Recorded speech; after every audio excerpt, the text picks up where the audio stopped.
Now, there is no question that COVID-19 has drastically impacted family life for many Kenyan families.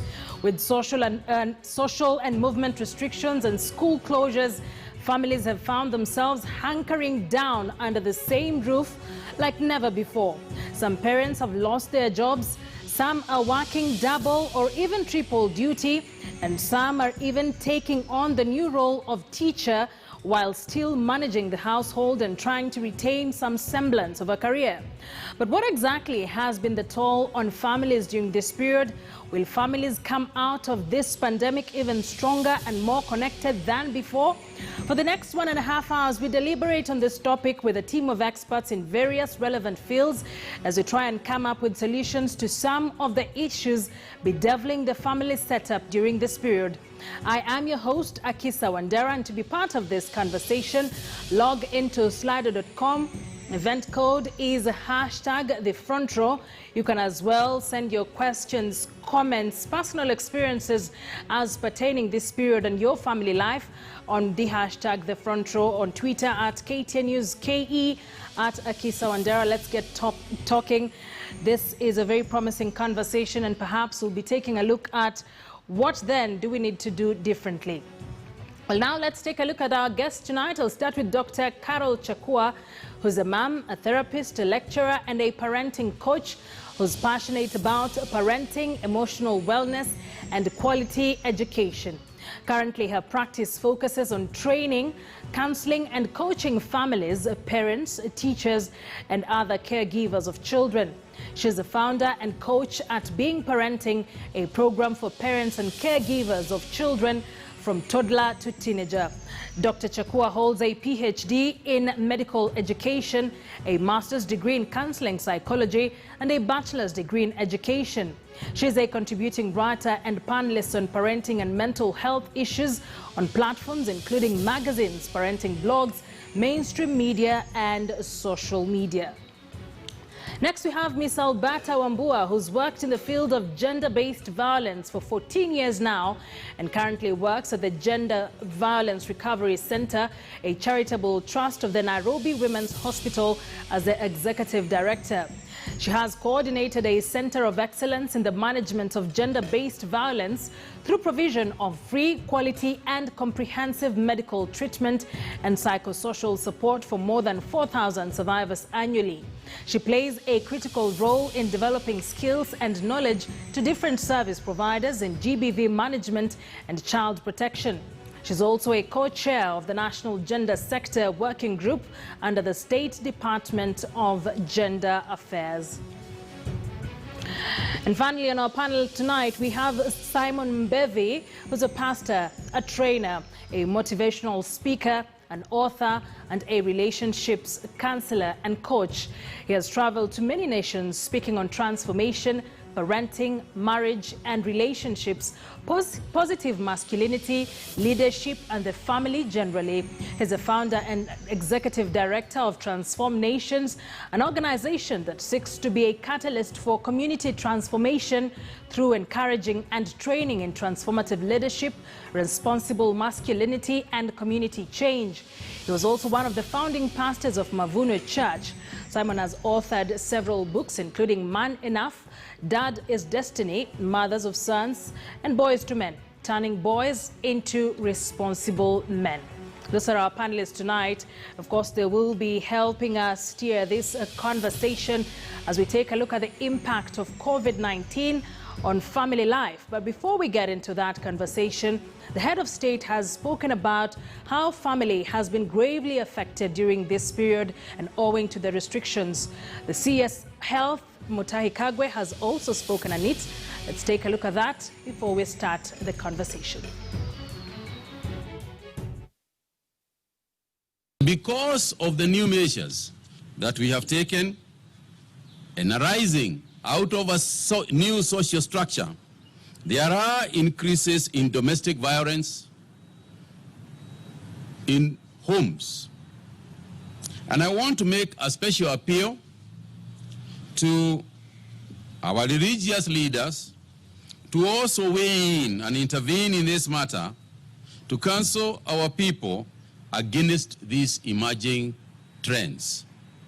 and to say that the stress level in our country is going to increase. You are going to be challenged in living in a way that perhaps you have not done for a number of years. Is a new normal that we are not used to in a lot of our homes.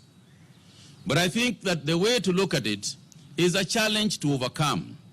Let us not ventilate. Let us not use our spouses, our daughters, our sons. Let us not use them as a way of ventilating our stress. Also further direct and order the National Crime Research Center to probe 3 issues. First is the escalating cases of gender-based violence. The second is the worrying trend of cases where the girl child has been disempowered. And the third is the violation of children's rights. We must always remember that the family is a projection of the state. If the family is under attack, the state is under attack.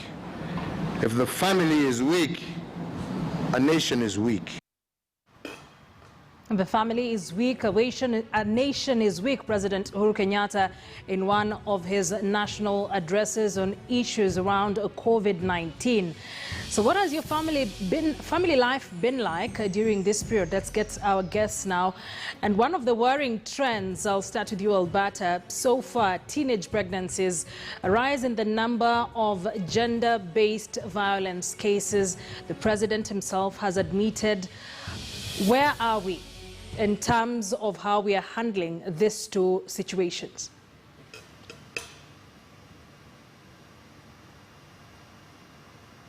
Gender-based violence, as you rightfully say, have been on the rise since the start of the pandemic, that's the COVID-19.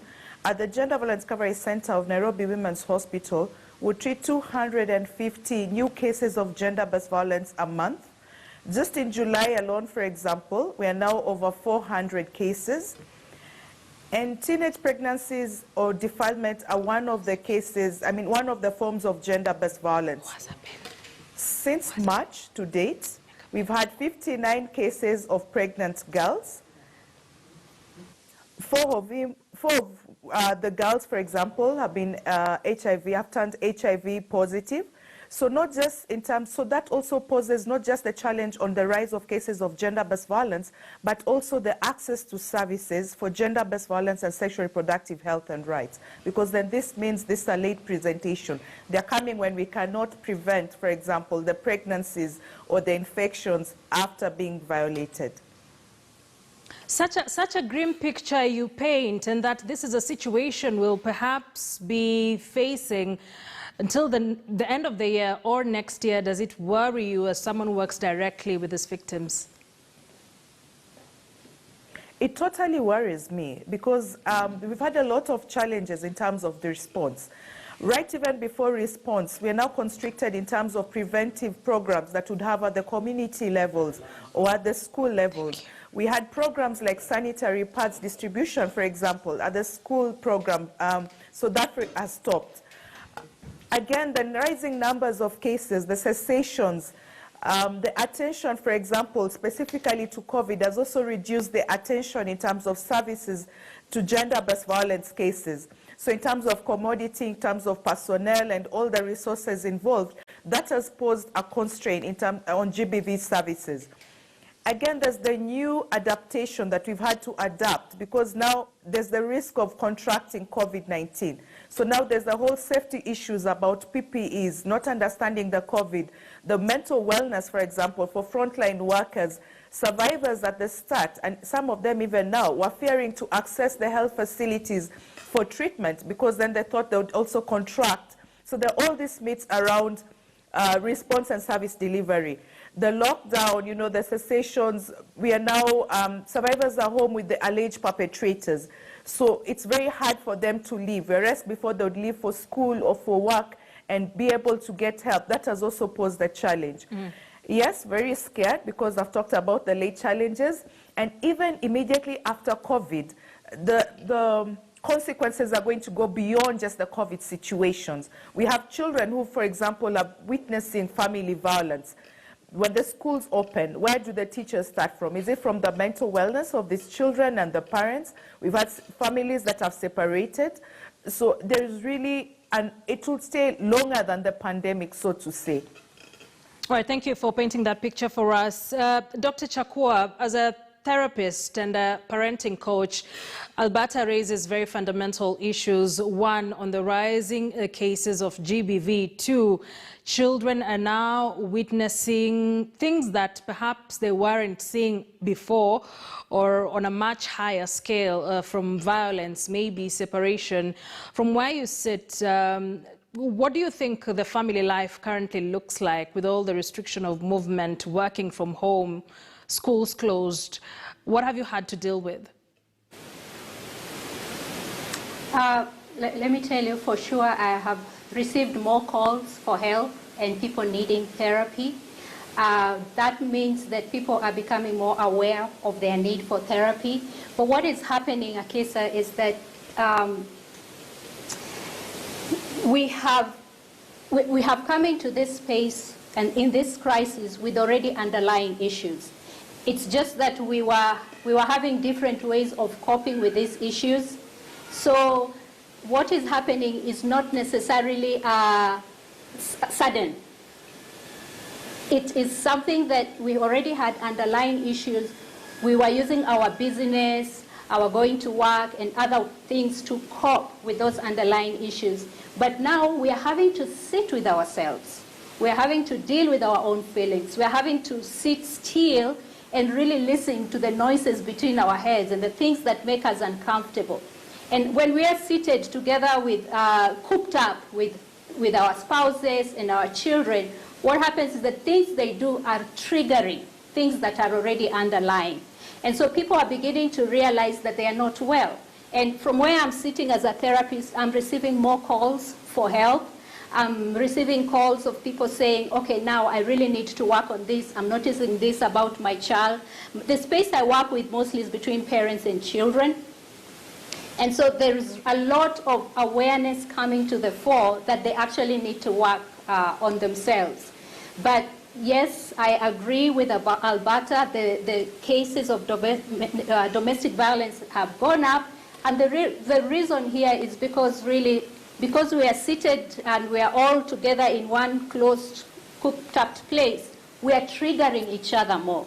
We are beginning to see things we were not seeing.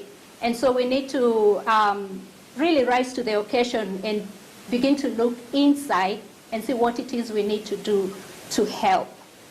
Simon, what does this say about the kind of relationships, especially that families have, from the two speakers that we've had, from just painting a picture for us? What does it speak to?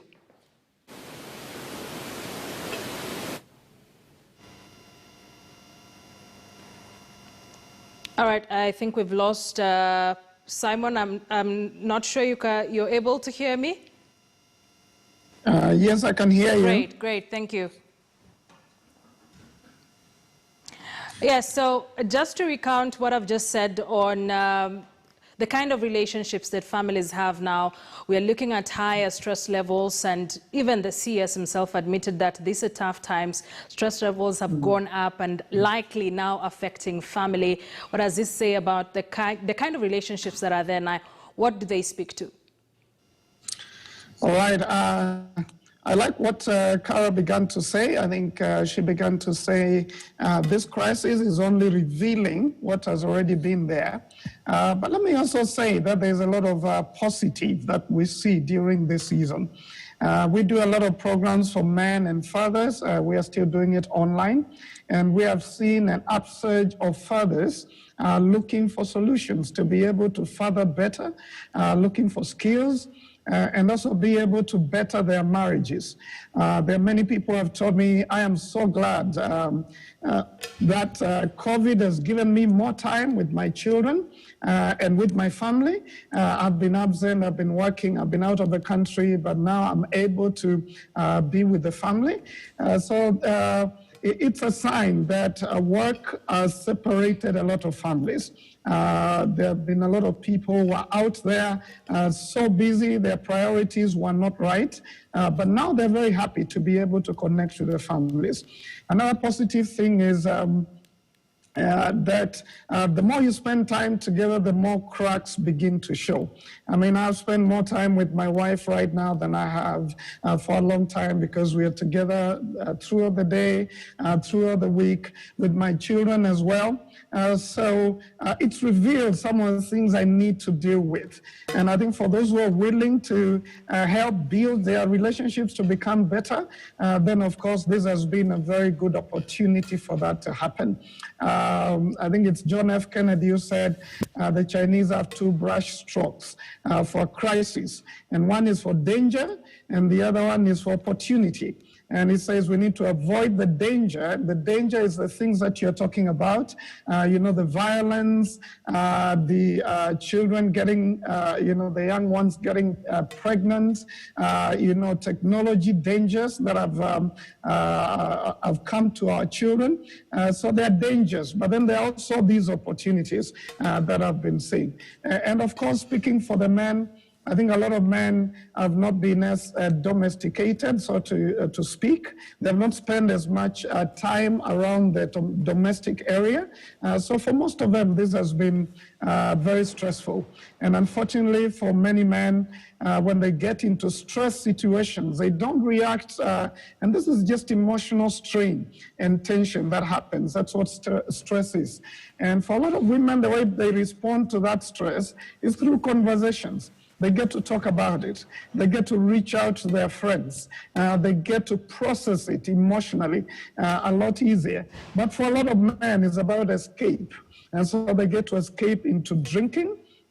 It's like flight and fight. Of course, some of them get, unfortunately, to violence because they are just stressed and they're not able to talk to anyone else or deal with it. And a lot of men get into this cocoon, into this man cave, and they're struggling with all of these issues, but they're not talking about it. And so I love it when we have reached out to the men and they have come out and said, this is what's going on. I need to talk to someone. Men tend to isolate in times like this, when they're low on money and they're low on other things that would have made them feel like powerful in relationships. And so I think there's a positive, but there's also the negative. And as a society, it's time to look at both and see how to come in and be able to make our society better. All right, and you bring in a very important aspect, how the various or the two genders have responded or reacted to this pandemic. We'll be getting more on that, parenting and relationships and families. I want us to take a quick break, but before that, as you've just seen on your screen, a breaking story here. A huge blast has hit Lebanese capital Beirut ahead of the verdict in a trial over the killing of ex-Prime Minister